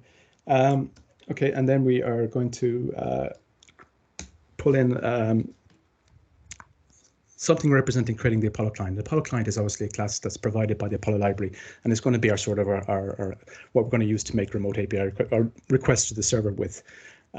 This is the endpoint we're hitting. I also have sort of left in here. I'm always a little bit paranoid in these talks that the server I'm hitting won't be available for any reason. And the other thing that's available in this repository, just to call out, is there's a nice little sort of backend module that uses Cater. If you've come across Cater, you may have used Cater as a client. It's a very nice sort of server component to that, and it will allows running a sort of a Kotlin very easily. It allows running a sort of GraphQL server locally.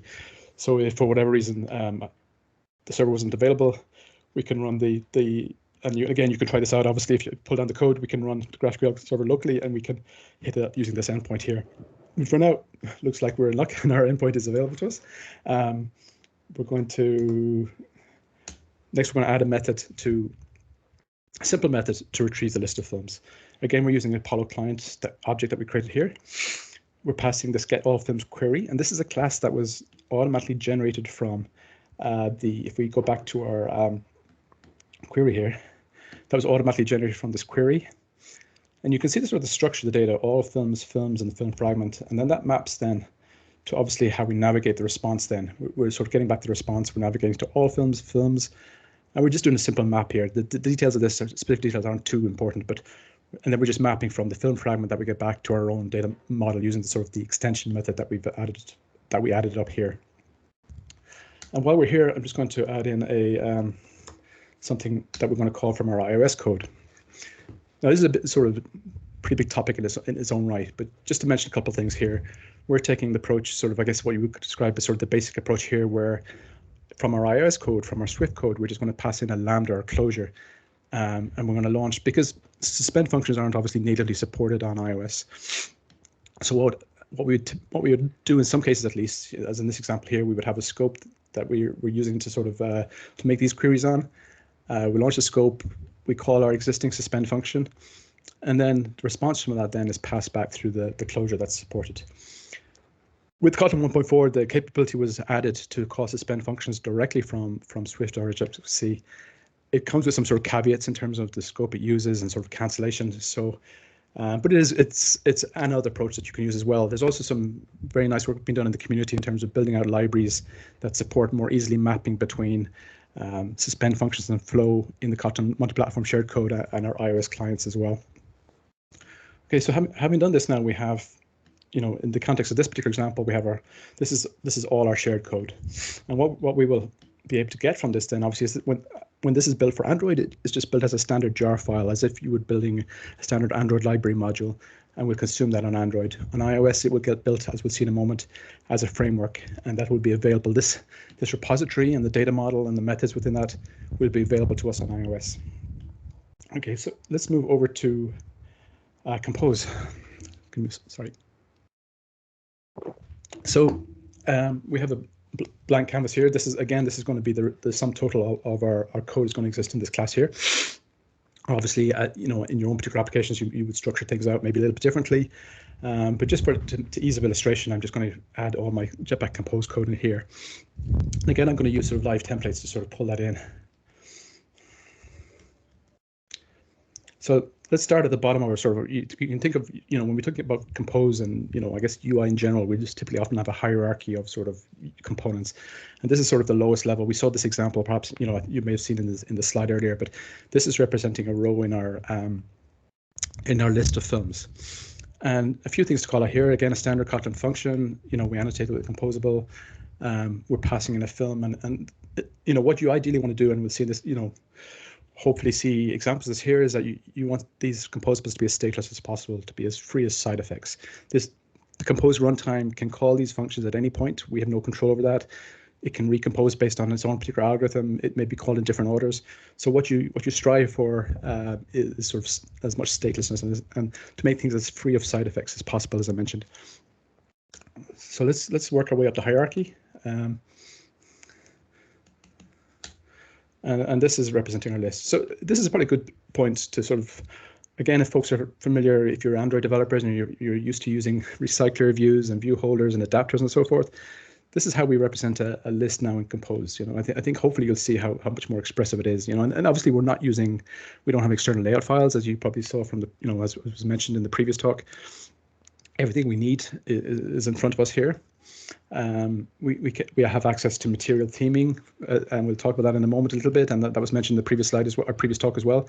And what we get with Compose are these sort of functions are composables like lazy column, list item, and we see sort of rows and columns, and just so again, that sort of concept that we're sort of declaring what our UI should look like for the particular state that's provided. We'll work our way up the hierarchy a bit more. We have something representing our overall screen, and for now, we'll modify this in a moment, but for now it's delegating to the film list. But to call out a couple of things here that are kind of interesting. We're going to take the approach, very basic approach here, where we're just going to instantiate the Star Wars repository class. And this is the class we wrote, by the way, if you remember, in our shared code. Now, remember is provided by Compose. And what this gives us stability is that we only want to create this repository, obviously, on the first composition. Any recomposition that takes place, we don't obviously want to recreate this each time. So we're using this remember here to do this. Now, again, this is in this relatively basic example. In a more complex example, you may have a view model. You may use dependency injection, for example. There's a range of scenarios that you could potentially use here. And then the other thing to call out then is this concept of state. What we fundamentally want to deal with in Compose is its concept of state, and so that any change in that state then causes recomposition. But often we're obviously dealing with state coming from other parts of our application. You know, so in this case here we have our repository. We have the get filmed method we added. And the value that's returned, we were using produce state that Compose provides us, so that it gives us the ability to it gives us a scope to run a suspend function here, and the result of which is updated in the film list state. At that point, then Compose has something that represents its version of state, and any change to that state, it knows what parts of the Compose hierarchy have accessed or referred to that state, and it will do the appropriate recomposition as that state changes. And finally, for this particular, in this particular hierarchy, we have something, our overall activity.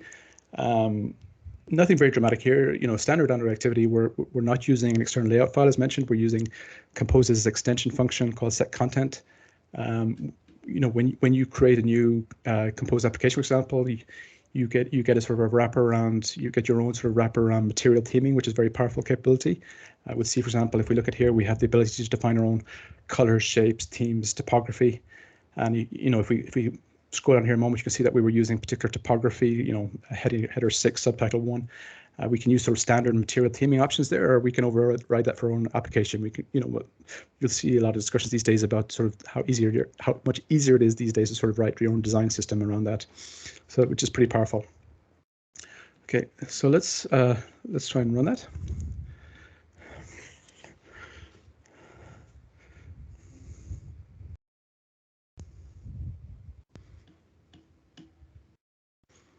Let's see, sorry.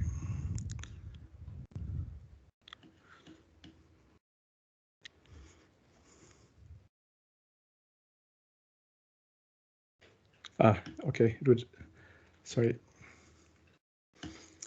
What's happened, of course, is that I have the wrong target here. Apologies. At least this shows that this is real. And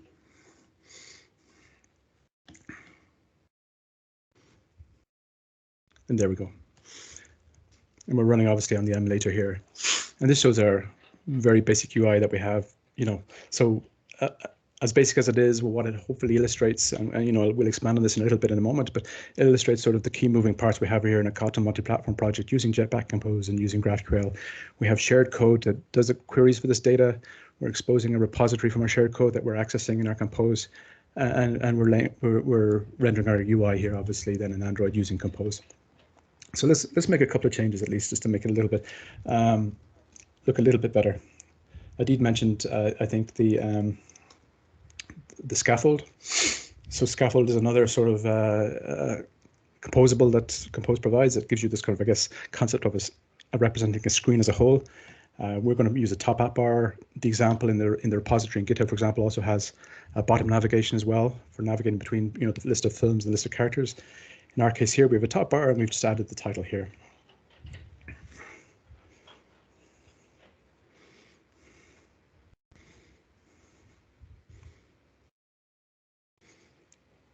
Okay, and our UI looks a little bit better.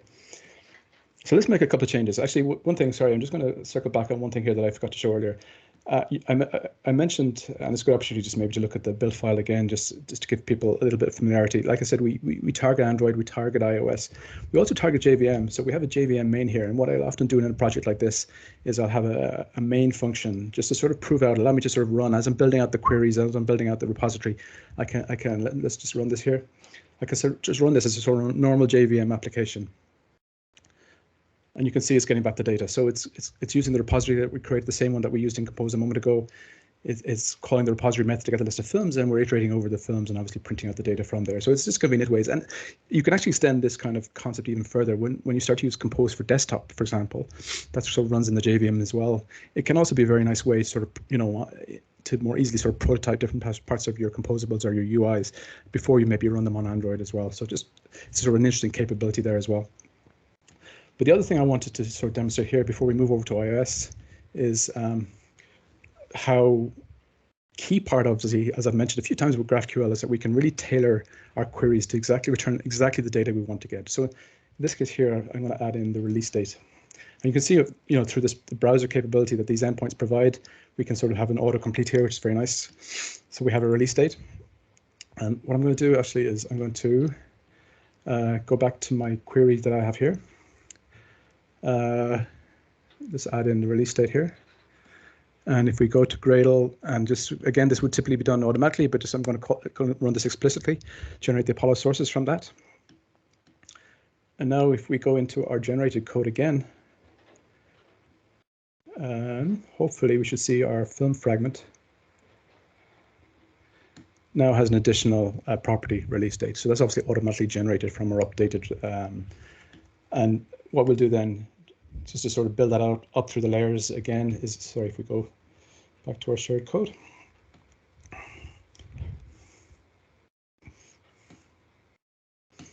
Let's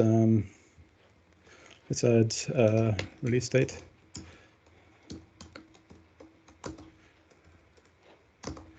And then obviously in our extension function, then we have access to the release date from our film fragment class, which was automatically generated from the schema. Now, having done that, we can go into our Compose and say, okay, well, instead of just maybe showing the film title, we can let's see if I can get my live template correct here. Yes, okay, SW release date. Okay, we're now showing the film title and the release date, and that's that release date that we're now getting back from the server, obviously, that we weren't before. If we run our application now,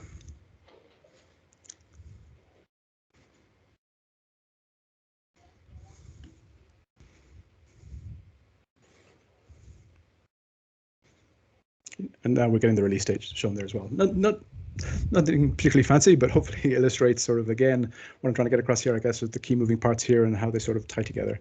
So again, I think it's, as I said, just to sort of pause this point to mention a couple of things, I suppose, at a high level. What I think you get from Kotlin Multiplatform, and hopefully what is being illustrated here to some extent, is you get a very nice separation of concerns. Once you have something created in your shared code, like a repository like this, you're really free to sort of focus purely on the UI then in Compose and in SwiftUI, as we see in a moment. It creates this very nice separation. that you obviously typically want to strive for in a multi-layer application anyway. But I think the way things are set up, and particularly the combination of Kotlin Multiplatform and declarative UI, gives that, I think, enforces or provides that nice separation as well. Okay, so multi-platform on Android on its own wouldn't be much good. So let's switch over to Xcode. And again, I'm starting off with sort of a kind of shell of an application here. And again, I'm going to use sort of I'm going to use Xcode's version, what they call code snippets. And in a similar way to Compose, I'm going to sort of pull in the film view entry first of all. And let me just tab over briefly to our Compose code. So this was our film view. Obviously, we're iterating over the title, or we're showing the title, and now we're showing the release date obviously here as well. In our SwiftUI code here, we're using a very similar approach. We're using sort of HStack, which if you're using Compose and you're familiar with the likes of a row, we're mapped to a row, VStack to a column. Sort of the terminology is different. We're using text elements. Excuse me, the way we approach. Sorry, the way we apply styles is a little bit different. There's sort of Compose has this concept of modifiers that we can apply. SwiftUI uses a slightly different approach. We're passing in a film element into this. And again, this is, if you see the import shared, this is that shared module. When we were sort of configuring this, our Gradle file, we specified that the framework was going to be called shared. So obviously that can be named with whatever you want to name it.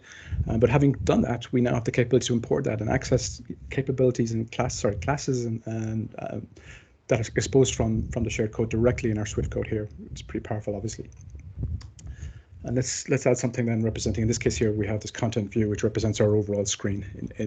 And again, to call out, this is the Star Wars repository. This is the same class we created in our shared code, the same class we accessed from Compose in our Android application. We have a list of movies, list of films. Again, the film object is the same film object we created and are using. Again, very similar concepts. The list, the concept of a list, the ability to iterate over that, obviously invoke the film view for each film. A little bit slightly different way of obviously setting title bars, like using navigation title here. We're using SwiftUI sort of on appear, which allows us sort of to call the repository the first time the UI is composed. In this case here, we're good point to maybe switch back to our shared code again for a moment. And you can see that we added in a get films, which is passed a closure or a lambda. And obviously then when we make the request, then the result of that is passed back. And you can see that being used here in Xcode here. We're invoking get films, and the film list that comes back, we update the state. Again, you see the concept of state being used here in Xcode, or in SwiftUI, obviously in a complete, very analogous way to the way it's used in Compose. And that change of state will cause this UI to be recomposed with the data when it gets back. So let's, sorry, I need to pull this down a bit. Sorry, didn't mean to do that, but so let's run this. So I'm not quite sure what I did there, but let me just tab over. Okay, so while this is building, let me see if while this is building, I'll just call out a couple of things here. So the way you set up the plumbing, as I mentioned, between Xcode and your shared code is typically through what you want to set up is such that when we build within Xcode like this, we automatically build the, here we go, okay. We automatically build the shared code and we generate the framework. And we want to do that when the code is changed. So you'll see, for example, this is taking a little while longer in the first attempt because it's building the shared code into this framework, which it's pulling in and consuming. Any subsequent changes then, like we're making UIs to SwiftUI, if I'm an iOS UI developer, I'm pulling in this framework. I'm not too sure how it's created even in some regards. It has this capability. It has this repository that's giving me this access to this GraphQL.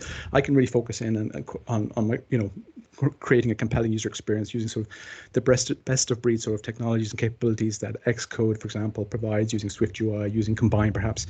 And from a build perspective, then you won't see much. You won't see, it will delegate out to run that Gradle task, but with nothing changed, it won't impact the build time typically for that iOS developer who's sort of iterating on their UI. So it's probably a good point just to sort of recap on sort of just what we built out here today. We've created that we have this project here, which we have a shared module representing our shared code that we're using on iOS and Android. It's going to generate a jar file and consumed as a jar file as you would often do, creating another module on Android. On iOS, it's going to create a framework which is consumed, that we can use and consume in our iOS application. We're using Apollo, using its capability, first of all, to sort of download the schema associated with the endpoint that we have, and then to generate type-safe client code then for the query and for the data model associated with it.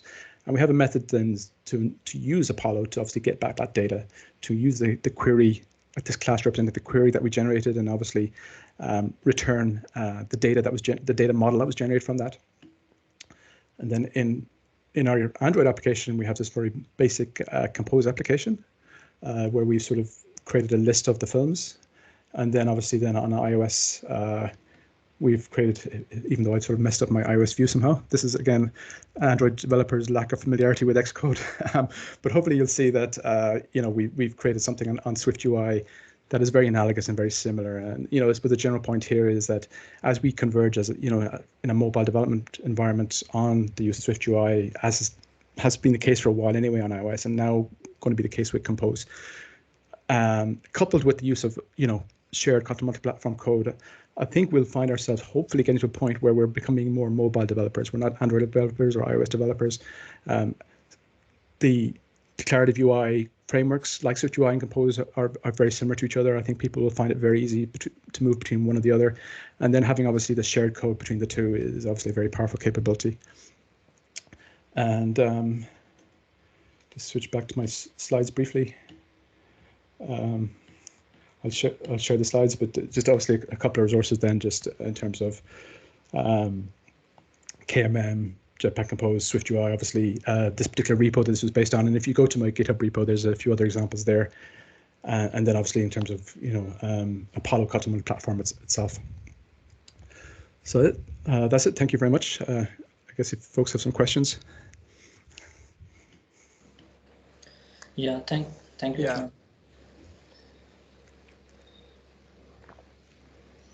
Yeah, thank you, John. Thank you very much once again for taking us to the journey of Kotlin Multiplatform with GraphQL and all.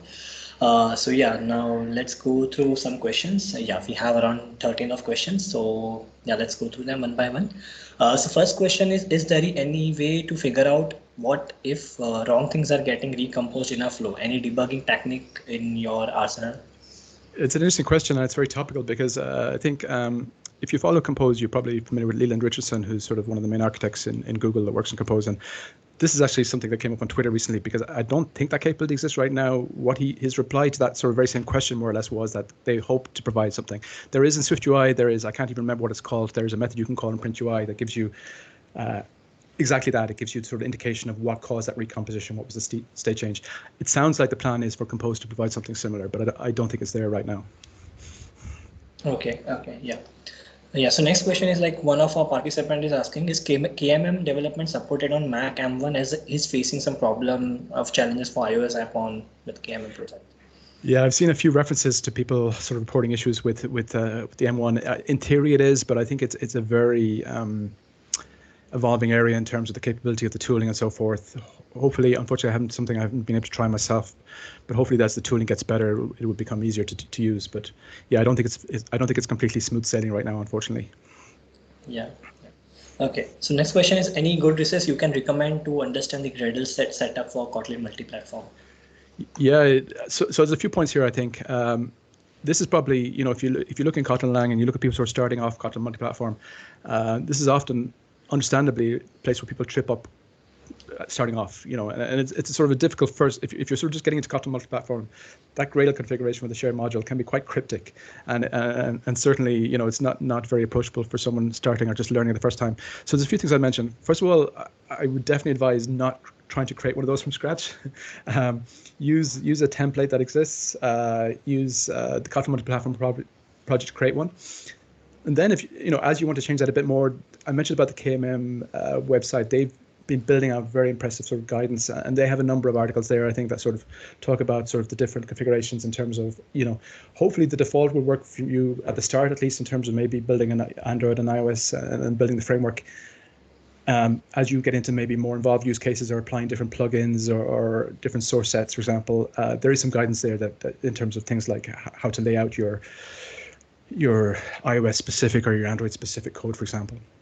Yeah. Okay. So yeah, next question is how GraphQL generator takes care of nullability because it's generating string type always. So what if we have any field which is null? Yeah, that's a great question, and it's also very topical because if you use Apollo, for example, you'll probably know, if I pronounce his name correctly, Martin Bonin. He's one of the main sort of developers on the at least the multi-platform version of Apollo, and I've been sort of working closely with him. So what I actually use today, and it's only released relatively recently, is the version 3 alpha of Apollo. And that supports exactly this. This wasn't supported before, but it supports the ability to denote sort of, what, because otherwise what you end up with is a ton of sort of question mark, colon, because all your code is all these flags that are not null come across as being nullable and can make the code a little ugly. But now with version 3, it supports the capability to mark those as nullable or not. Yeah. Yeah. So any recommended resources for newbies for KMM? Yeah. I think I definitely I would point to the official KMM website. It's I've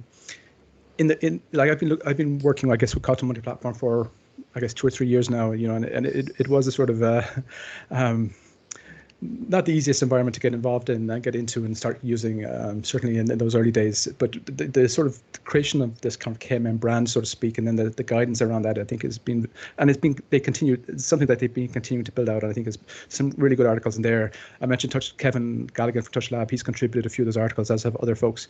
But there's definitely, and I think what you're seeing, hopefully, if you follow Kotlin Weekly or Android Weekly, you've probably seen or maybe noticed, over the last while, a kind of probably rapid, steady increase in the number of articles related to Kotlin Multiplatform.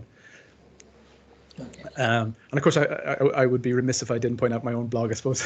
I have a blog which I've been sort of writing about Kotlin Multiplatform for the last couple of years, and there's a few articles there that kind of hopefully give a basic idea if you're just trying to get into it for the first time. Mm-hmm. Yeah, sure.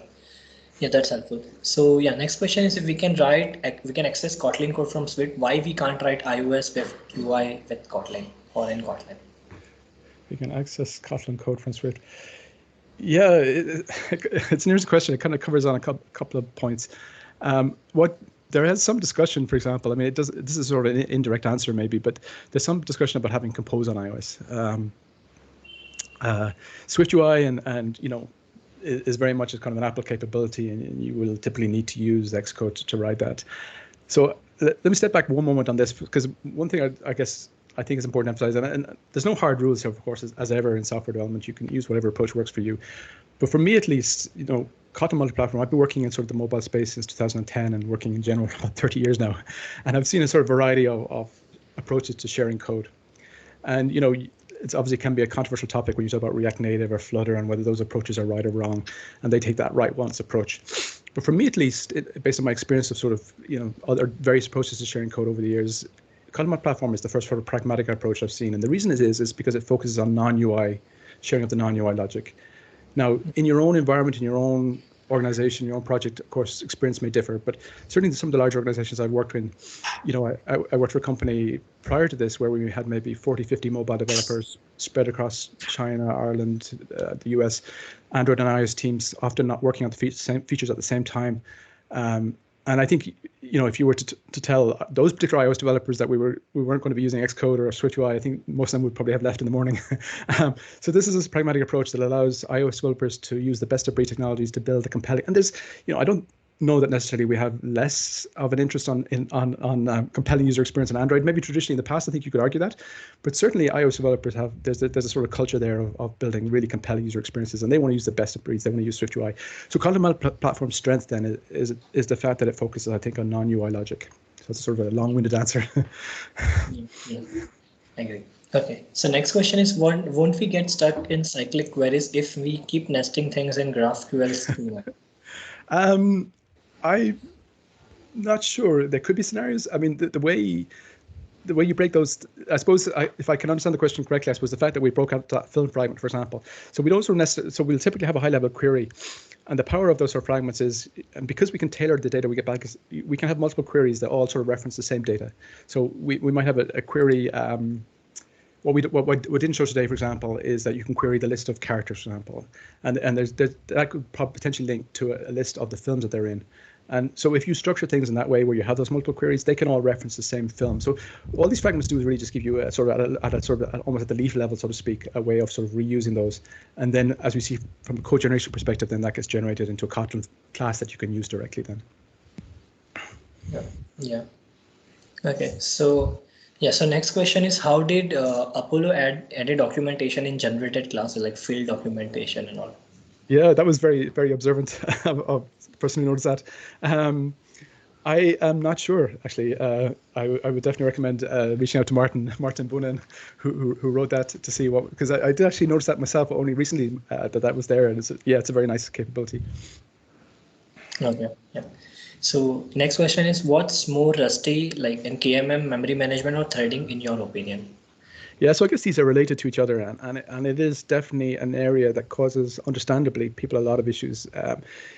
And it's an ever-changing area. So Kotlin native concurrency, and if people have tripped up on these invalid mutability exceptions, for example, when you call things and use them from the wrong thread, for example, it's a very much a pain point for people. So there's a few things here.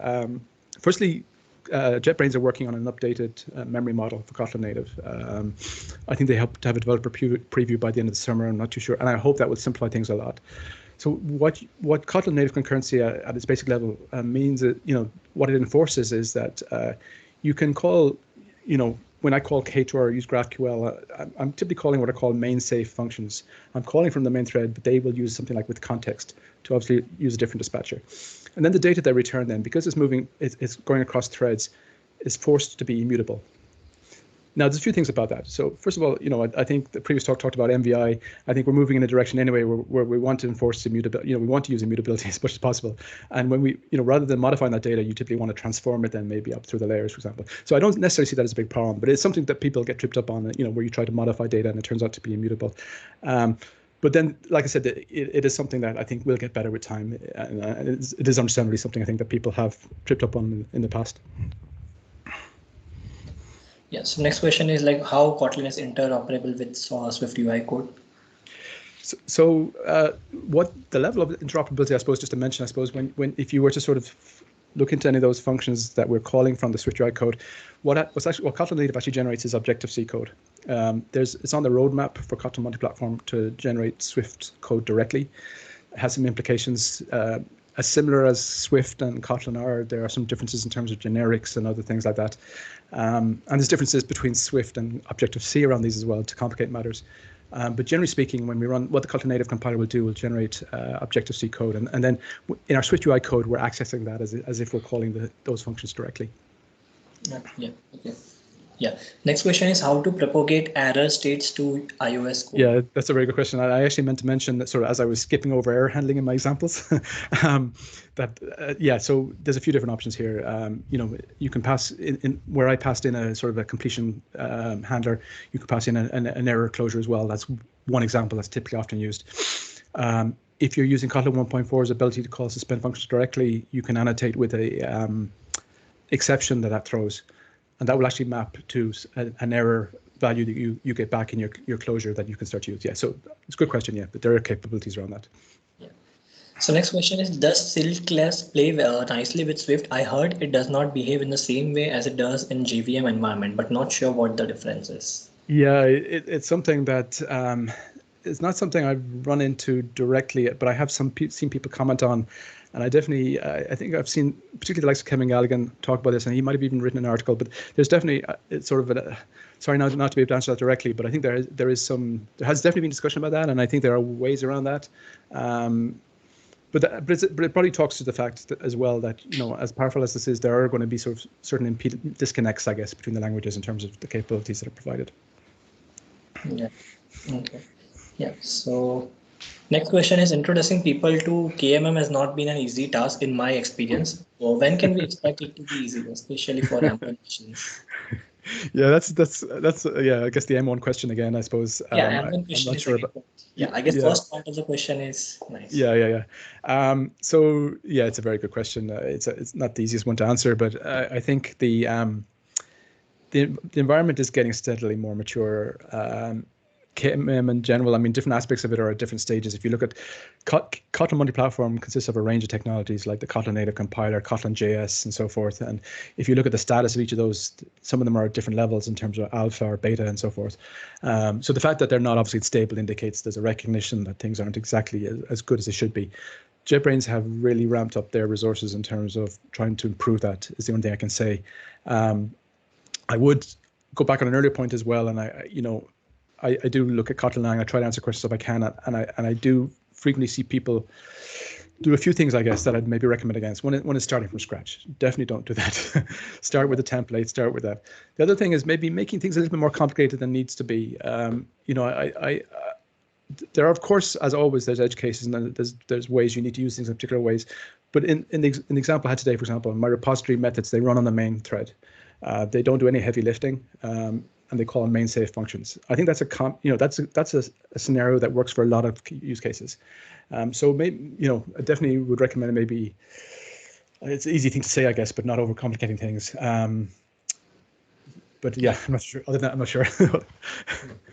Okay. So next question, how much time it will take for Compose to become mainstream for Android app development? Yeah. I guess there was kind of similar questions in the previous talk. I think what day is Saturday today? I think Wednesday, the hope is, I think, that the stable release of Compose will come out. I think you've already been seeing a lot of people starting to use it in production applications. I think you will see, there's a couple of scenarios. Obviously, some people have the luxury of starting a greenfield project, and if you were starting a greenfield project today, I would most definitely recommend using Compose. Most of us aren't in that. We have existing projects that are using activities, fragments, layout files, and obviously Compose has been addressing that in the sense that there's a number of scenarios it supports in terms of. And this is one of the very nice things about Compose. I mean, it's worth mentioning is that you can start to pull it in for a particular screen, for a particular part of your layout. So I think you'll see people do that. I think you'll see people start to pull it in for, I don't know, their about screen maybe or something, just something to start off with, and then gradually migrate over. I mean, similar to, I guess, the migration we made a number of years ago, gradually from Java to Kotlin, in a very analogous way. That supported that capability to use Kotlin sort of incrementally, and I think we'll see something similar with Kotlin, or with Compose rather. But I think it will. I think the one thing I think you could put a lot of money on is that it will become the mainstream approach, but how long, I'm not sure. Yeah. Okay.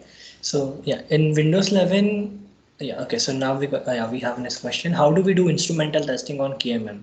Do we need to have any emulators, VMs, or different platforms? Yeah. So hopefully the code that you write in your shared code is hopefully unit testable. So ideally, you'd focus on unit tests at that layer, I think. When you go up through the layers, obviously, when you get into sort of the Android application, the iOS application, you then potentially get into sort of more instrumented tests that run on devices and run on emulators. So for example, there's a nice Jetpack Compose, the testing capability that Jetpack Compose can provide, and by the way, there's a very nice code lab they provide on that. Allows you very nicely to sort of mock out. You can test sort of, because we're not dealing with sort of activities and fragments, we can start testing those individual composable functions on their own, and we can sort of mock out dependencies, for example. We can mock out what the shared code is providing, and then hopefully we can unit test what's in our shared code. Yeah, so I guess we have a few more questions left. Let's take them quickly. Can we have a web app with Kotlin same project along with a mobile app code? Yeah, absolutely. So I have a couple of, if you go to my GitHub repo, I suppose the one that has the broadest scope in terms of platforms is People in Space, and that has both a web application using Kotlin JS and more recently a Compose for web application as well. So this is the other interesting development. When we talk about Compose, obviously Compose on Android, we're increasingly seeing the building out of Compose on desktop and now Compose on web, which is quite recent as well. And you can start to potentially share composers within those. But absolutely, yeah, and those modules, then you have a Compose for web module that can access the same shared code then we're accessing from our Android or iOS applications. Yeah. Okay. Next, a couple of questions are there. So the question which we have related to Flutter, KMM, and native, I will take it together. So basically, it's asking that Flutter, what is the Flutter versus KMM versus native development pros and cons. Also, yeah. I would like to take what would be the size impact on that application, when So yeah, the Flutter sort of, I guess, first of all, I suppose we're dealing with a fundamentally different thing here. With Flutter and React Native, we're dealing, I guess, I don't know if this is exactly the accepted terminology, but I mean, people typically talk about cross-platform versus multi-platform. Flutter and React Native are what you might describe as cross-platform applications, where you try to write once The reality, I have to say, is a little bit different. You still need to sort of delegate out potentially as you get into platform dependencies, and as always, it depends on the type of application you're developing.